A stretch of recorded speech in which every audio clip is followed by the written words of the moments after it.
6 years ago, shortly after I'd announced I was running for state assembly, a well-meaning Muslim uncle pulled me aside.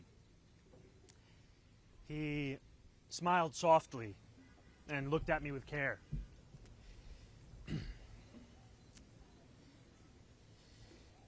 In a quiet voice, he told me I did not have to tell people I was Muslim.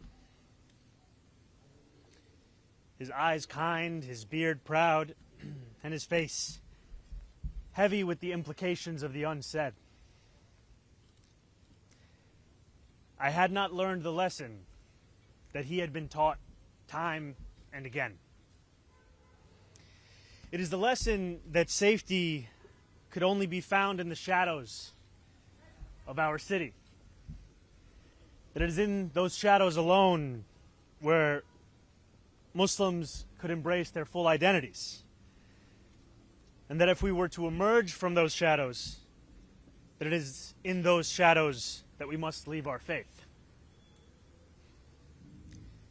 These are lessons that so many Muslim New Yorkers have been taught again and again. And over these last few days, these lessons have become the closing messages of Andrew Cuomo, Curtis Lewa, and Eric Adams. Yesterday, Andrew Cuomo laughed and agreed when a radio host said that I would cheer another 9/11.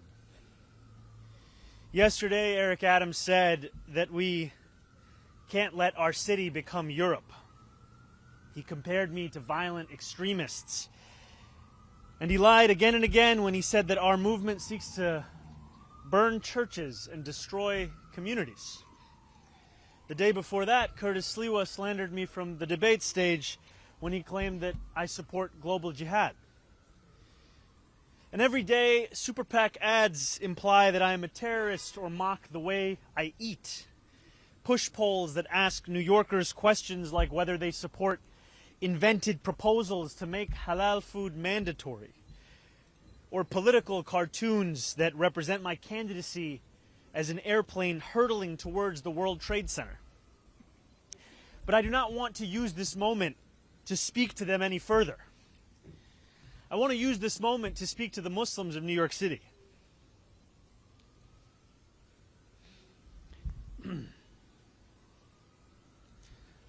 I want to speak to the memory of my aunt,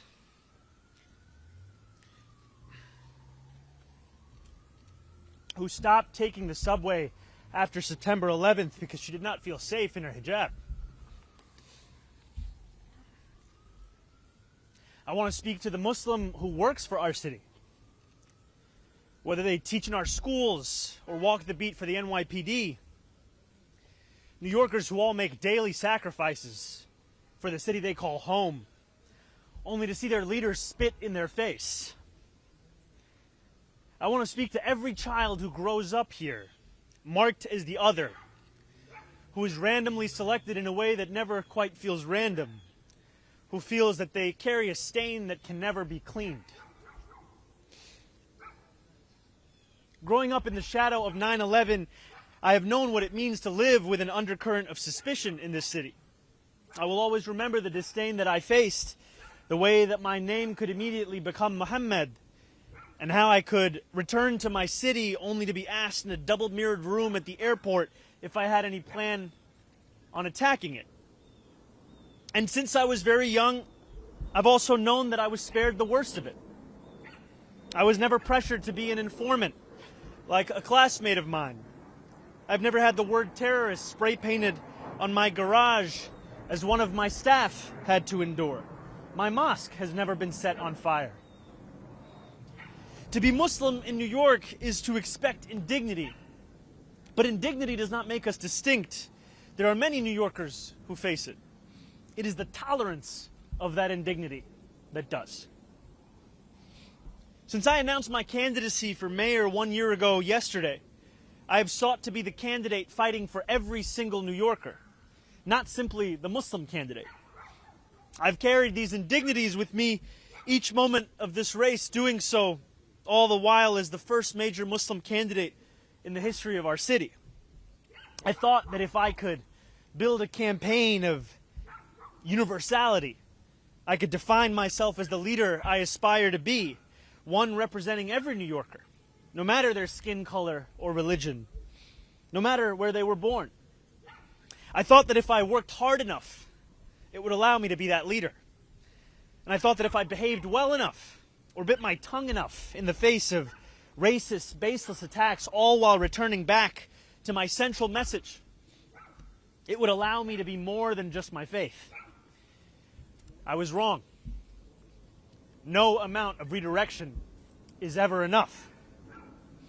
In doing this, I have told the wide-eyed young child in Jackson Heights or the first-time voter in Parkchester that they too should remain in the shadows. In many ways, I have become that same uncle who pulled me aside 6 years ago. No more. The dream of every Muslim is simply be treated the same as any other New Yorker. And yet for too long, we have been told to ask for less than that and to be satisfied with whatever little we receive. No more. For as long as we have lived, we have known that no matter what anyone says, there are still certain forms of hate that are acceptable in this city. Islamophobia is not seen as inexcusable. One can incite violence against our mosques and know that condemnation will never come. Elected officials in this city can sell T-shirts calling for my deportation without any fear of accountability. The consequences amidst this inaction are stark.